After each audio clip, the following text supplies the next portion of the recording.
Eliza sighed contentedly as she sat in the moonlight, her head cradled in Tom's lap. He was just a lowly worker for the circus, and she was a member of Fuller's collection of freaks. While there had certainly been a few raised eyebrows, the rest of the circus folk did not seem to have any particular opinion on the relationship. "It's so beautiful here at night," her beau said. He caressed her cheek. "Tom, why are you here with me?" she asked. "Because I love you, Eliza." He sounded sincerely baffled by her question. "But why?" "Look at me. There is very little for you to love."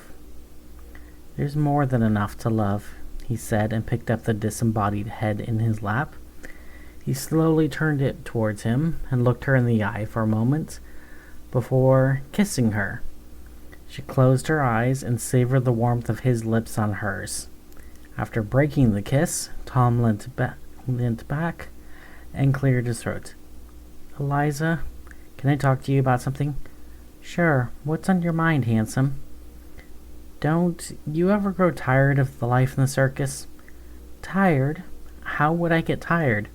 I'm just a head," Eliza said, giggling. "I'm being serious," Tom said. "Fine, you're being serious. No, I don't get tired of the circus life." "Why?" "Because we can never settle down. Every time I think to myself, hey, I like this town, off we go to the next place and the next show. And I don't like that at all, Eliza. I would like to settle down with you somewhere," Tom said, aware that his love didn't seem as enthusiastic as he hoped. Eliza sighed. "I really don't know what to say. I didn't take you for a hopeless romantic. Or an idiot, for that matter." "Eliza!" Tom exclaimed. "Why would you say that?" He put her down in the grass. "Seriously, Tom, you might not have noticed this, but I am just ahead. How exactly do you figure us settling down?" Tom looked angry. "Well, I'm sorry for believing that if people just got to know you, they'd accept you and we could live together in—" She finished his sentence for him. "Some nice little cottage somewhere in the country. Picket fence, couple of kids. I'm ahead, Tom." "I had noticed that.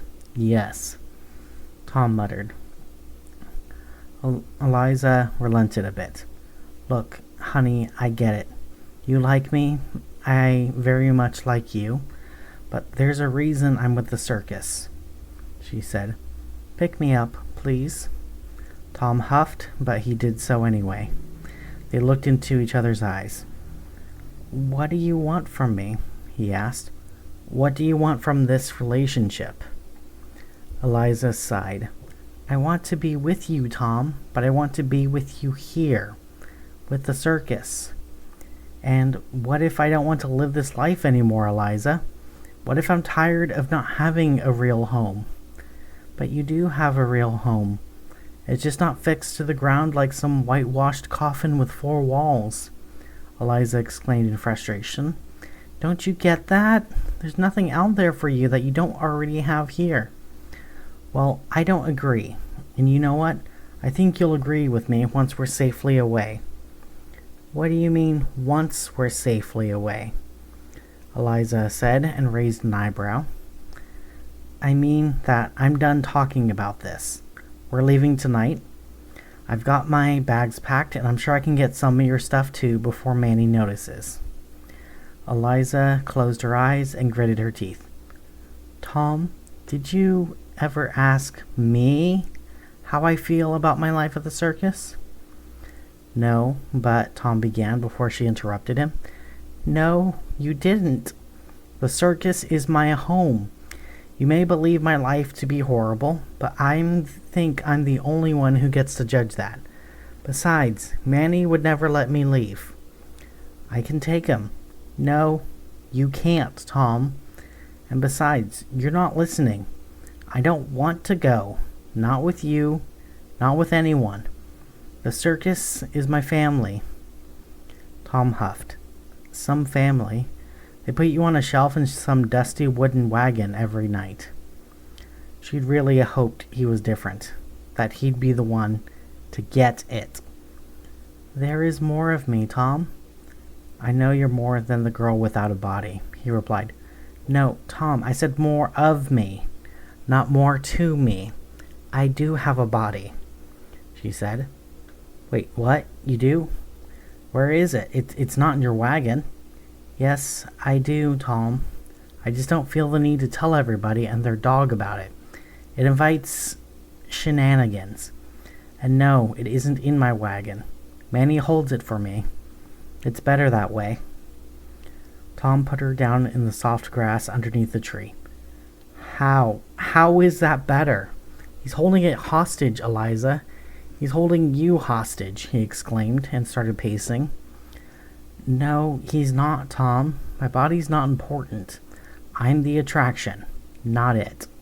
By keeping it for me, Manny makes sure nothing happens to it." "Well, I'm going to find Manny and get your body back, and then we're going to—" "You'll do nothing of that sort, Tom Brenneman. If only because I was very serious when I said you couldn't take Manny, and I love you long enough to want you to stay in one piece."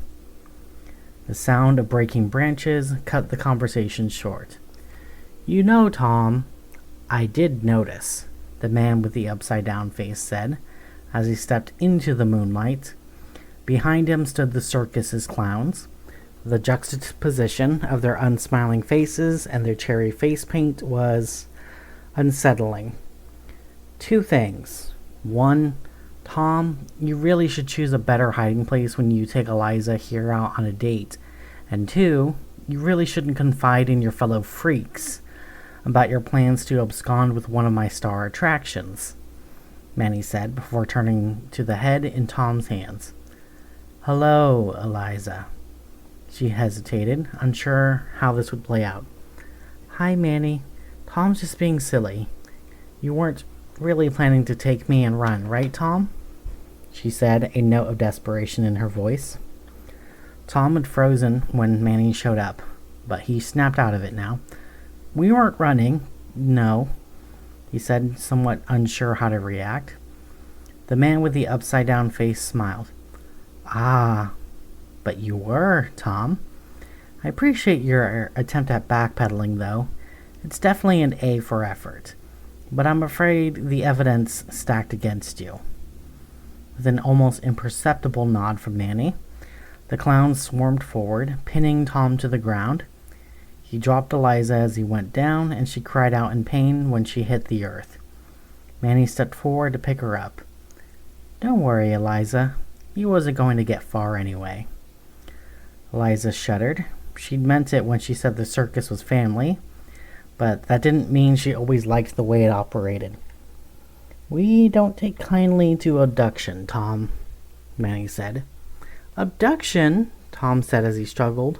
"Admit it, you can't stand the idea that she wants to be with me. You want her for yourself." Manny cocked his head. "I really didn't take you for an idiot, Tom. It's not about Eliza. It's about the circus. What happens when you remove a brick from a building, Tom? Do you know?" he asked, but didn't wait for an answer. "It gets weaker, Tom. The circus is that building. My building. And Eliza is that brick. No offense, Eliza." Eliza didn't answer. "Let me go, you damn chuckleheads!" Tom yelled at the top of his lungs. But the clowns didn't react. Instead, they smiled, exposing a set of perfect, shiny white teeth. Somehow, that was far more disturbing than the scraggly collection of pointy dentures he expected. One of them seemed to be salivating. The man with the upside-down face approached Tom's prone form and knelt beside him. "Tom, you're a good lad. You love Eliza. I can see that. But you chose to turn your back to the circus when you made plans to run off with her. I can't let that slide. If I did, where would that leave our little family?" Tom didn't answer. He just struggled furiously against the vice-like grips of the clowns. The strange odor of talcum powder, cotton candy, and rotten moss that they carried with them almost made him gag. "Come on, guys, let me go. The fun's over." The clowns stared at him with their lifeless eyes. He could see the moon reflected in it. "Manny, hey look, I get the point. Nobody leaves the circus. I get it. Manny!" As the man with the upside-down face turned his back to Tom, he raised his hand in salute and said, "Oh, they do, Tom. They just don't go anywhere. Adios." "What'll happen to him, Manny?" Eliza asked as they made their way back to the clearing where the circus had pitched its tent. "The clowns are going to have a little talk with him. Look, I realize all this may seem a bit drastic, Eliza, but we're family," Manny said, smiling that strange upside-down smile of his. "And family stays together." Behind them, a tortured scream rang out, and Eliza's eyes filled with tears.